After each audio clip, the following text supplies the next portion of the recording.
السلام عليكم ورحمة الله وبركاته. الحمد لله رب العالمين والصلاة والسلام على رسوله الكريم. أما بعد فأعوذ بالله من الشيطان الرجيم. بسم الله الرحمن الرحيم.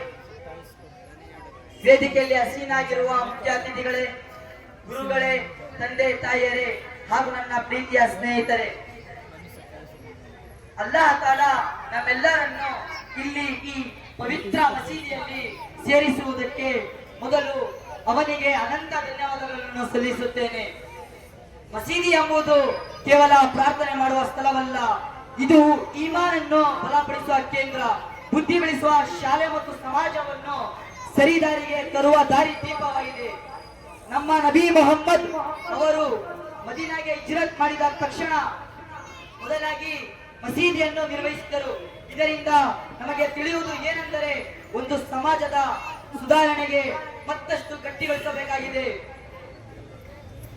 ನಮ್ಮ ಮಸೀದಿಯೊಂದಿಗೆ ನಮ್ಮ ಸಂದರ್ಭವನ್ನು ಮತ್ತಷ್ಟು ಗಟ್ಟಿಗೊಳಿಸಬೇಕಾಗಿದೆ.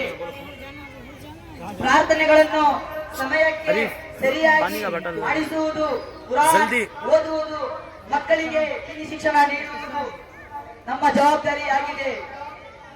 ಯುವಕರು, ಚಿಕ್ಕವರು, ದೊಡ್ಡವರು ಎಲ್ಲರೂ ಅಲ್ಲಾಹ್ ತಾಲಾ ನಮ್ಮೆಲ್ಲರನ್ನು ಮಸೀದಿಗಳನ್ನು ಜೀವಂತವಾಗಿ ನೀಡಲಿ ತೌಫೀಕ್ ಅತಾ ಫರ್ಮಾಯೆ.